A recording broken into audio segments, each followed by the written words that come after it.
भारत माता की। भारत माता की। भारत माता की।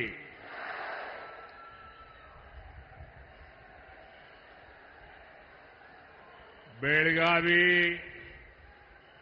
ಮತ್ತು ಚಿಕ್ಕೋಡಿ ಯಾ ಸೋದರ ಸೋದರಿಯರಿಗೆ ನನ್ನ ನಮಸ್ಕಾರಗಳು।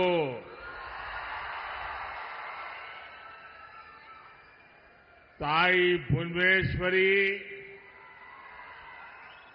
और मां सौदत्ती येलम्मा को मैं प्रणाम करता हूं।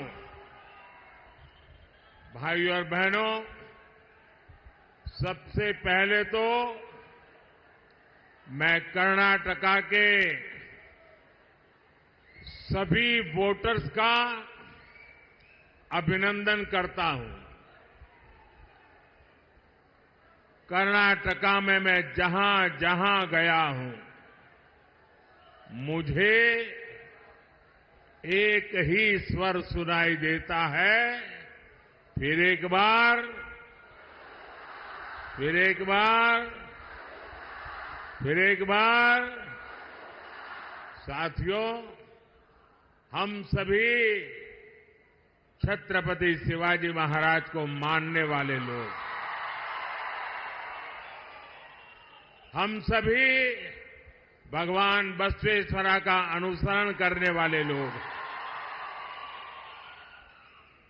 छत्रपति शिवाजी महाराज ने शक्तिशाली भारत बनाने के लिए जीवन भर संघर्ष किया। भगवान बसवेश्वरा ने अनुभव मंडपम से डेमोक्रेसी का रास्ता बताया। 10 साल में भारत शक्तिशाली हुआ।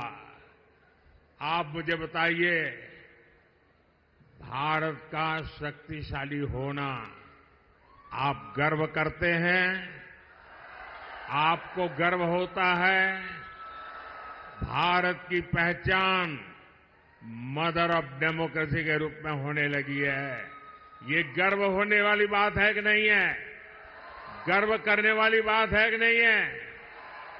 भारत से 25 करोड़ लोग गरीबी से बाहर निकले, और जब 25 करोड़ लोग 10 साल के भीतर भीतर गरीबी से बाहर निकलते हैं तो हर हिंदुस्तानी का आत्मविश्वास बढ़ता है कि नहीं बढ़ता है? आपका आत्मविश्वास बढ़ा कि नहीं बढ़ा? और इसलिए देश कह रहा है, गरीबों के कल्याण के लिए फिर एक बार। साथियों, भारत जब आगे बढ़ता है, भारत जब मजबूत होता है, तो हर भारतीय खुश होता है। लेकिन कांग्रेस देश हित से इतना दूर हो चुकी है, परिवार हित में इतनी उलझ गई है कि उसे देश की उपलब्धियां अच्छी नहीं लगती है। अब आपको याद होगा, कांग्रेस ने HAL को लेकर कितना झूठ फैलाया, कितना झूठ फैलाया। कांग्रेस ने कोरोना काल को याद कीजिए। कोरोना काल में भारत की जो मेड इन इंडिया वैक्सीन थी, कोरोना की जो वैक्सीन थी, उस पर भी विरोध पैदा कर दिया। उसका भी यहां तक कह दिया ये तो भाजपा वैक्सीन है। भारत की हर सफलता पर उनको शर्म आने लगी है, और जैसे उनको भारत के वैक्सीन पे भरोसा नहीं, लोगों को उलझन में डालने की कोशिश की, उन्होंने ईवीएम के बहाने पूरी दुनिया में भारत की डेमोक्रेसी को बदनाम करने की कोशिश की। अभी 2 दिन पहले ही सुप्रीम कोर्ट ने ये कांग्रेस वालों को और उनकी पूरी टोली को ऐसा करारा तमाचा मारा है, ऐसा करारा तमाचा मारा है। सवाल ये है, आखिर कांग्रेस देश का नुकसान होने वाली बातों पर झूठ फैला करके लोगों में विश्वास तोड़ने का काम किसके इशारे पर कर रही है? कांग्रेस के नेताओं ने ईवीएम पर तो झूठ बोला है और देश का हर नागरिक कहता है कितने महत्वपूर्ण विषय पर झूठ बोल करके आपने देश के लोकतंत्र को बर्बाद करने का षड्यंत्र किया है। आपको देश की माफी मांगनी चाहिए। साथियों, पिछले 10 वर्षों में बीजेपी एनडीए सरकार ने देश के नागरिकों की ईज ऑफ लिविंग के लिए बहुत काम किया है। इसका एक बड़ा उदाहरण है भारतीय न्याय संहिता। ये कांग्रेस वाले मानसिक रूप से अंग्रेजों की गुलामी में ही जी रहे थे, वो इससे बाहर ही नहीं आ पा रहे थे। वो तिरंगा झंडा फहरा करके तो आजादी की बात करते थे, लेकिन हर कानून व्यवस्था में मन से अंग्रेजी की गुलामी को जी रहे थे। गुलामी के कालखंड से प्रेरित इतना पुराना आजादी के पहले का कानून, क्रिमिनल जस्टिस सिस्टम का हटाना, भारतीय जनता पार्टी की सरकार ने उसको हटा दिया। अब भारत में न्याय संहिता में दंड को नहीं बल्कि नागरिकों को न्याय मिलने को प्राथमिकता दी गई है। इसमें आतंकवाद से जुड़े कानूनों को भी और सख्त किया गया है। दूसरों पर अत्याचार से जुड़े कानूनों को कड़ा बनाया गया है। भारतीय साक्ष्य अधिनियम में इलेक्ट्रॉनिक एविडेंस को लेकर नया प्रावधान किए गए हैं। 1 जुलाई से लागू होने के बाद ये संहिता देश के हर नागरिक को बहुत मदद करने वाली है। लेकिन साथियों, जब से कर्नाटका में कांग्रेस सरकार आई है, तब से पूरे स्टेट में लॉ एंड ऑर्डर की स्थिति बहुत खराब है कि नहीं? खराब है कि नहीं? हालत बद से बदतर हो रहा है कि नहीं हो रहा है? यहां बेलगावी में एक आदिवासी बहन के साथ जो कुछ हुआ, चिक्कोड़ी में जैन मुनि महाराज साहब के साथ जो हुआ, वो शर्मसार करने वाला है कि नहीं है? पीड़ा करने वाला है कि नहीं है? कर्नाटक की प्रतिष्ठा को धूल में मिलाने वाला है कि नहीं है? और देखिए उनकी हिम्मत। हुबली में हमारी एक बेटी के साथ जो कॉलेज कैंपस में हुआ, उसने तो पूरे देश में भूचाल ला दिया है। उस बेटी का परिवार एक्शन की मांग करता रहा, लेकिन कांग्रेस की सरकार तुष्टीकरण का दबाव उसी को प्राथमिकता देती है। उनके लिए नेहा जैसी बेटियों की जिंदगी की कीमत नहीं है, उनको तो अपने वोट बैंक की चिंता है। बेंगलुरु के कैफे में बम धमाका हुआ, तब भी कांग्रेस ने शुरुआत में इसे लेकर गंभीरता ही नहीं है। यहां तक कह दिया ये तो गैस का सिलेंडर फटा था। देश की जनता के आंख में क्यों धूल झोंक रहे हो कांग्रेस के लोग? अगर तुमसे नहीं बनता है तो छोड़ करके घर चले जाओ।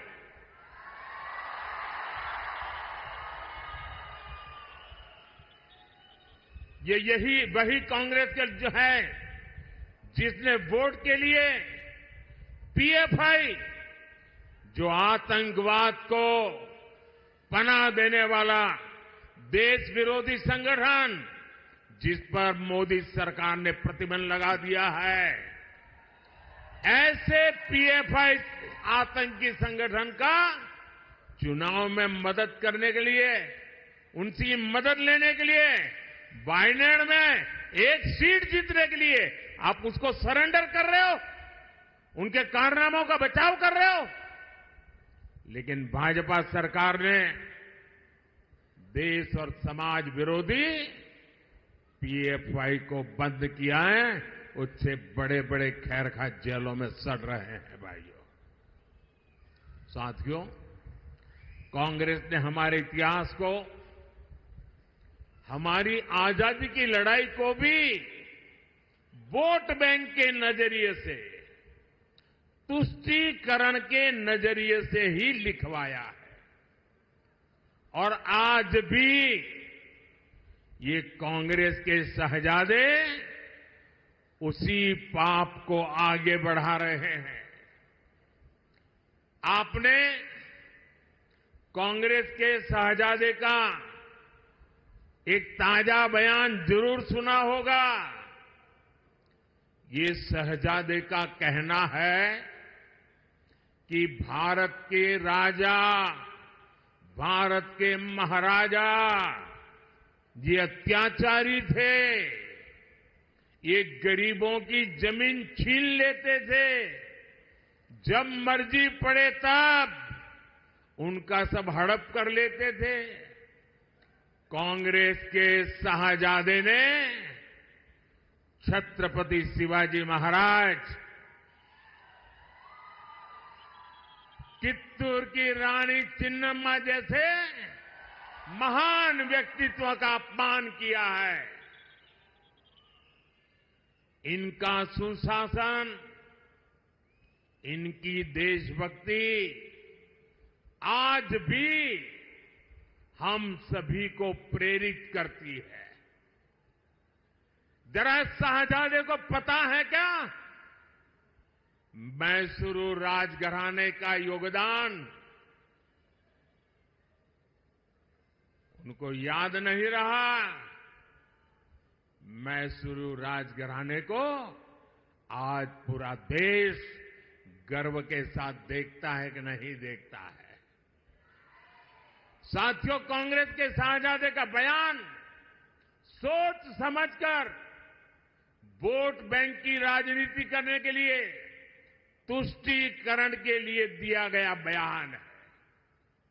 याद रखिए, शाहजादे ने राजा महाराजा को बुरा भला कह दिया, उनकी तो आलोचना कर दी, लेकिन भारत के इतिहास में जो अत्याचार नवाबों ने किए, निजामों ने किए, सुल्तानों ने किए, बादशाहों ने किए, उसकी बात पर तो शाहजादे के मुंह पर ताला लग जाता है, बोलती बंद हो जाती है और राजा महाराजाओं को गालियां दे रहे हो, उनको अपमानित करते हो। कांग्रेस को औरंगजेब के अत्याचार याद नहीं आते, जिसने हमारे सैकड़ों मंदिरों को तोड़ा, अपवित्र किया। कांग्रेस तो औरंगजेब का गुणगान करने वाली पार्टियों के साथ खुशी से गठबंधन करती है। इनको वो लोग याद नहीं आते जिन्होंने देश भर में हमारे तीर्थों को तहस नहस किया, लूटपाट की, हत्याएं की, गौ हत्याएं की, इनको वो नवाब याद नहीं आए जिन्होंने भारत के विभाजन में बहुत बड़ी भूमिका निभाई। कोई कल्पना कर सकता है क्या बनारस के राजा के बिना बनारस हिंदू विश्वविद्यालय की स्थापना संभव हो सकती थी? क्या महारानी अहिल्याबाई होलकर ने मंदिरों का पुनर्निर्माण कराकर हमारे आस्था स्थलों की रक्षा की या नहीं की? मैं गुजरात से आता हूं, मेरा गांव गायकवाड़ स्टेट में पड़ता है। ये बड़ौदा महाराजा थे जिन्होंने बाबा साहब आम्बेडकर की प्रतिभा को पहचाना था, उनको बड़ौदा बुलाया, उनकी शक्ति को पहचाना और बाबा साहब आम्बेडकर को विदेश पढ़ने के लिए भेजने का काम गायकवाड़ महाराजा ने किया था। ये कांग्रेस के शाहजादे को इन राजा महाराजाओं का योगदान याद नहीं आता है, लेकिन वोट बैंक की राजनीति के लिए वे राजा महाराजाओं के खिलाफ बोलने की हिम्मत करते हैं, नवाबों के खिलाफ, बादशाहों के खिलाफ, सुल्तानों के खिलाफ एक शब्द बोलने की उनमें ताकत नहीं है। कांग्रेस की तुष्टीकरण की मानसिकता अब देश के सामने खुलकर के सामने आ रही है और यही मानसिकता कांग्रेस के मैनिफेस्टो में भी झलकती है।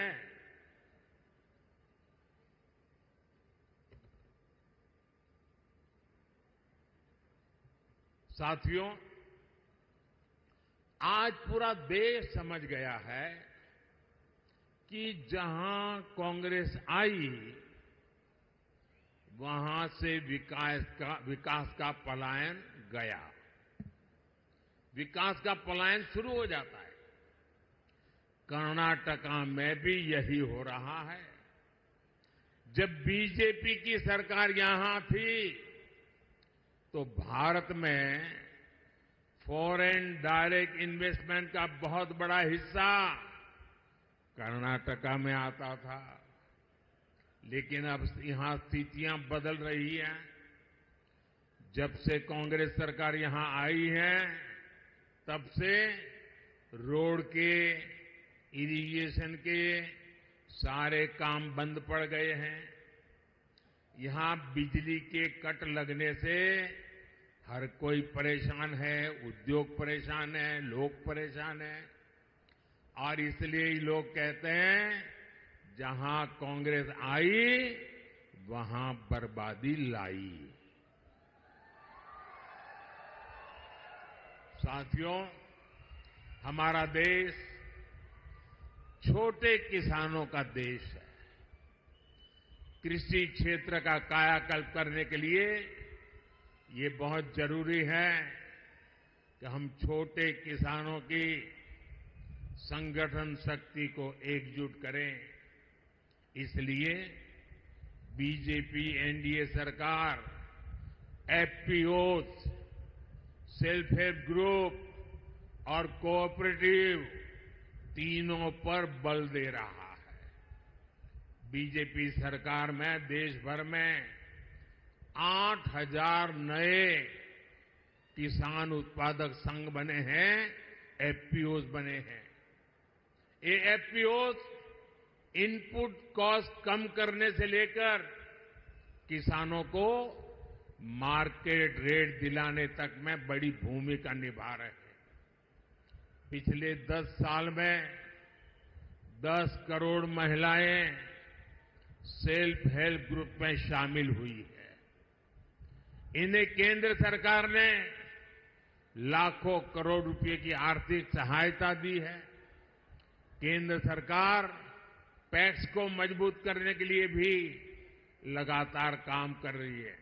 सरकार 60,000 से ज्यादा पैक्स के कंप्यूटराइजेशन का काम भी पूरा करने में जुटी है। एनडीए सरकार शुगर कोऑपरेटिव्स को भी बढ़ावा दे रही है। बीजेपी सरकार ने पेट्रोल में इथेनॉल ब्लेंडिंग को बढ़ाकर गन्ना किसानों की बहुत बड़ी मुश्किल आसान की है। इथेनॉल ब्लेंडिंग की वजह से गन्ना किसानों को 70,000 करोड़ रुपए से ज्यादा उनको कमाई हुई है।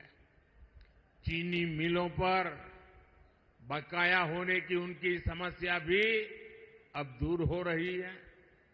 लेकिन साथियों, यहां कांग्रेस ने फार्मर्स के साथ जो विश्वासघात किया है वो तो बहुत बड़ा पाप है।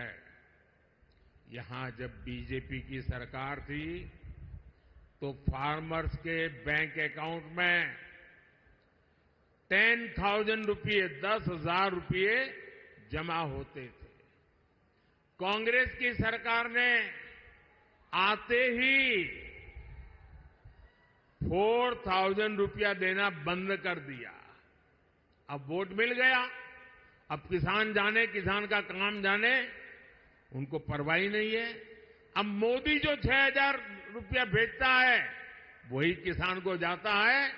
यहां के पैसे उन्होंने काट लिए और पीएम किसान सम्मान निधि के पैसे आपको ऐसे ही मिलते रहेंगे। ये कर्नाटका वालों ने जो पाप किया है उसकी सजा आप इस चुनाव में दीजिए और मोदी आने वाले वर्षों में भी आपको गारंटी देता है जो दिल्ली से भेजा जाता है वो चालू रहेगा। साथियों, आपका ये सेवक गांव, किसान, नौजवान, नारी शक्ति को सशक्त करके आपकी संपत्ति बढ़ाने में जुटा है। लेकिन कांग्रेस क्या कर रही है?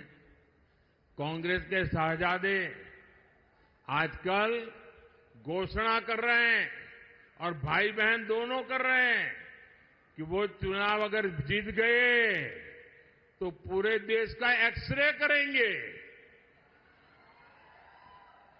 आपकी प्रॉपर्टी का एक्सरे किया जाएगा, बैंक के लॉकर का एक्सरे किया जाएगा, आपकी जमीन कितनी है एक्सरे होगा, आपके पास गाड़ी कितनी है, स्कूटर कितने हैं, साइकिल कितनी है, इसका एक्सरे होगा।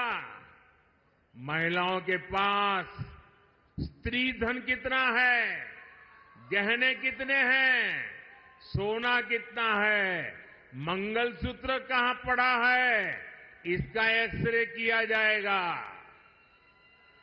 यानी ये लोग हर घर में छापा मारकर आपकी संपत्ति पर कब्जा करना चाहते हैं। आपकी संपत्ति पर कब्जा करने के बाद कांग्रेस इसे रीडिस्ट्रीब्यूशन की बातें कर रही है, अपनी पसंदीदा वोट बैंक को देना चाहती है। क्या आप अपनी गाड़ी कमाई की संपत्ति को लूटने देंगे? आपने बचाया हुआ सोना चांदी लूटने देंगे? क्या आपके मंगलसूत्र पर किसी को हाथ लगाने देंगे? कोई पंजा आपकी संपत्ति लूट सकता है क्या? मैं कांग्रेस को अलर्ट करना चाहता हूं, ये मंसूबे छोड़ दीजिए जब तक मोदी जिंदा है।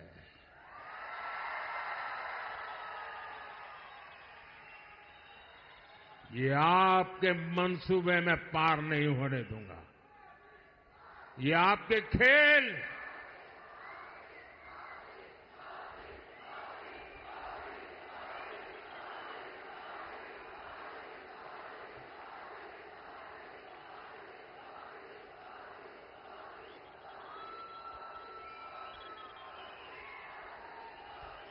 साथियों, इस चुनाव में कांग्रेस ने इनहेरिटेंस टैक्स का एक नया फॉर्मूला निकाला। ये बड़ा भयंकर है, आपकी नींद उड़ जाएगी। उन्होंने क्या कहा है कि दिल्ली में उनकी सरकार बनेगी तो ऐसा कानून लाएंगे कि आप जो अपने बच्चों के लिए बचाते हैं, आपने मेहनत करके कमाया, खुद ने खर्चा नहीं की, मौज नहीं किया, थोड़ा थोड़ा पैसा जमा किया और मन में रहता है कि मरने के बाद बच्चों को कुछ दे करके जाऊं, छोटा सा घर दे करके जाऊं, कुछ पैसे दे करके जाऊं, ताकि बच्चों को मेरे मरने के बाद किसी के पास जाना न पड़े। हर माँ बाप ऐसा चाहता है कि नहीं चाहता है? हर माँ बाप अपने बच्चों को कुछ न कुछ देना चाहता है कि नहीं देना चाहता? और इसलिए हर माँ बाप कुछ बचत करके रखता है कि नहीं रखता है?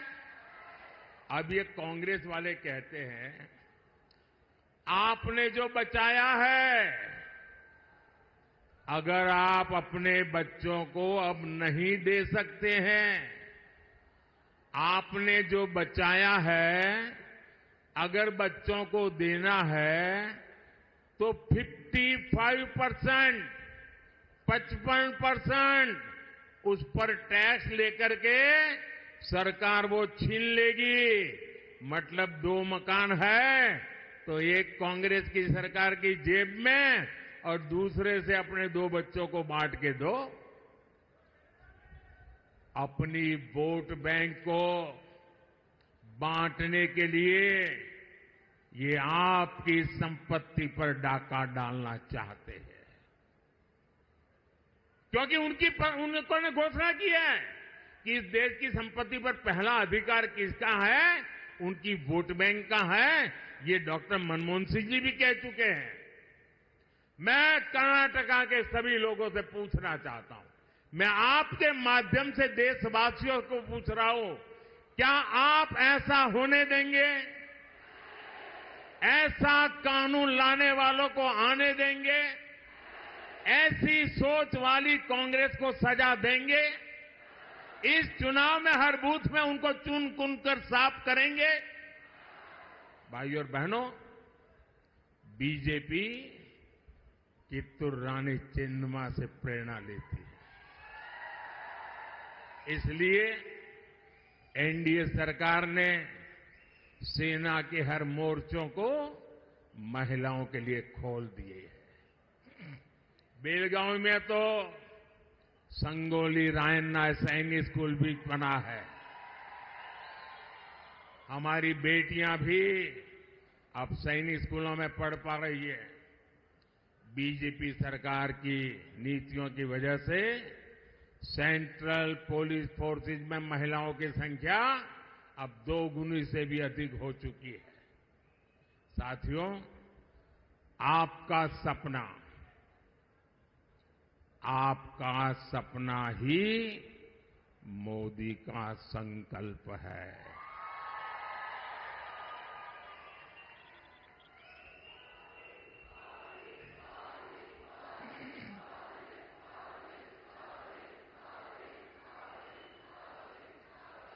आपका सपना ये मेरा संकल्प है और आपका सपना साकार करने के लिए मेरा पल पल आपके नाम, मेरा पल पल देश के नाम। 24/7 फॉर 2047 ये मोदी का वादा है। और इसलिए हमारे भाइयों बहनों, इस चुनाव में दिल्ली में मुझे कर्नाटका से मजबूत समर्थन की जरूरत है। मैं आज आपके पास कुछ मांगने के लिए आया हूं। मैं आपसे आशीर्वाद मांगने के लिए आया हूं। और इसलिए इस चुनाव में बेलगावी से हमारे बहुत पुराने साथी जगदीश शेट्टर जी को और चिकोड़ी से हमारे अन्ना साहेब शंकर जोले जी को ज्यादा से ज्यादा वोट दीजिए। और आप जब इनके लिए कमल के निशान पर बटन दबाएंगे ना, जब आप कमल के निशान पर बटन दबाएंगे तो वोट सीधा सीधा मोदी के खाते में जाएगा।